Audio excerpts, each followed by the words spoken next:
Сәлеметсіздер ме? Бүгін 5-ші сынып математика пәнінен жай бөлшектер бөлімі бойынша жиынтық бағалаудың есептерін талдайтын боламыз. Бірінші есеп: берілген бөлшектердің ішінен бұрыс бөлшектерді жазу керек. Бірінші бұрыс бөлшек дегеніміз не? Бұрыс бөлшек дегеніміз бөлшектің алымы бөлшектің бөлімінен үлкен болатын болса, бұл бізде бұрыс бөлшек деп аталады. Мысал ретінде, мінекей, 3-тен 7 бұрыс бөлшек, немесе 4-тен 4. Яғни алымы бөлімінен үлкен болатын, немесе алымы бөліміне тең болатын жай бөлшектерді бұрыс бөлшектер деп айтамыз. Сонда бізге берілген бөлшектердің ішінен 9-дан 56, 23-тен 23, 33-тен 84 және 19-дан 19 бөлшектері бұрыс бөлшек болады. Екінші есептің асы: жаяу адам 3 сағатта 20 км жол жүреді. Жаяу адамның жылдамдығы сағатына неше километр?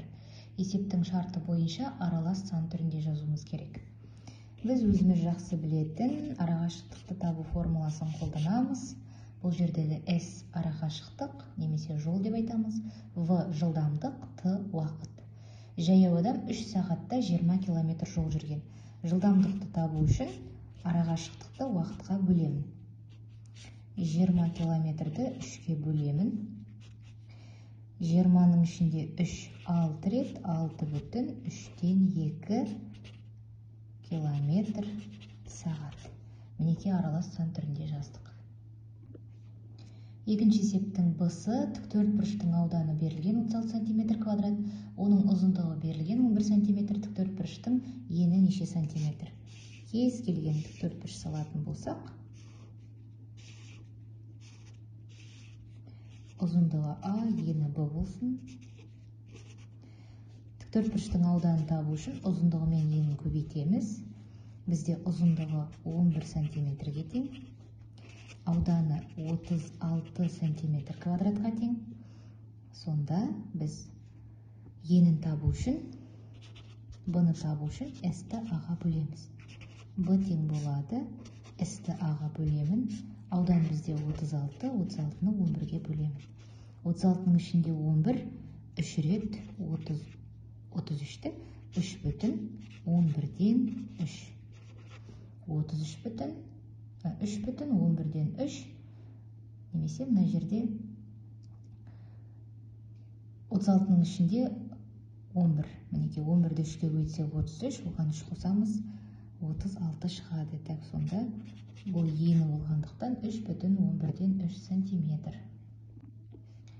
Үшінші есеп: теңдіктер тура болатындай етіп, М-ның, N-ның, P-ның және K-ның орнына қандай сандар қоюымыз керек? Біріншісі 10-нан 18 тең болады 5-тен N. 5 қалай шықты? Демек біз 10-ды 2-ге бөлдік. Егер бөлімін 2-ге бөлетін болсақ, онда біз алымын да 2-ге бөлуіміз керек. N бізде 9-ға тең болады. Екіншісі 10-нан 18 тең болады 40-тан N. 40 қалай шықты? 40 болу үшін 10-ды 4-ке көбейтеміз. 18-ді де 4-ке көбейтуіміз керек. 72. N. Так, но бізде M. N сонда бізде 72-ге тең болады. Үшіншісі 10-нан 18 тең болады 9 бөлінген P. 18-ді 2-ге бөлсем 9 шығады. 10-ды да 2-ге бөлуім керек, сонда 5 шығады. P тең 5-ге. Төртіншісі 10-нан 18 тең болады 36 бөлінген K. 18-ді 2-ге көбейтсем 36 болады. 10-ды да 2-ге көбейтуім керек. K 20-ға тең болады. Төртінші есеп: берілген жай бөлшектерді координаталық сәуледе кескіндеуіміз керек және бірлік кесіндіні қалай алған ыңғайлы дейді. Енді қарап отырсақ, 6-дан 1, 1 бүтін 6-дан 1, 3-тен 2, 6-дан 6, 6-дан 5, 3-тен 5 жай бөлшектері берілген. Координаталар басы 0, 10 нүктесін белгілеп қоямын. Және егер сіздерде дәптерлеріңіз торкөз болатын болса, міндетті түрде 6 клетка санап алуыңызға болады. Мысалы 1, 2, 3, 4, 5, 6. Міне 6 клеткадан кейін бірді қоямын. Яғни менде 6 клетка бірлік кесінді болады. Дәл солай етіп 1, 2, 3, 4, 5, 6, мынау 2-ге тең болады. Енді берілген жай бөлшектерді кескіндеп көрейік. 6-дан 1. 6-дан 1-ді белгілеу үшін 0 мен 1-дің арасын тең етіп 6 бөлікке бөлдік. Соның міне 6 бөлікке бөлдік, 1 бөлігін аламыз, мына жерде орналасады. Бұл бізде 6-дан 1. Келесі 1 бүтін 6-дан 1.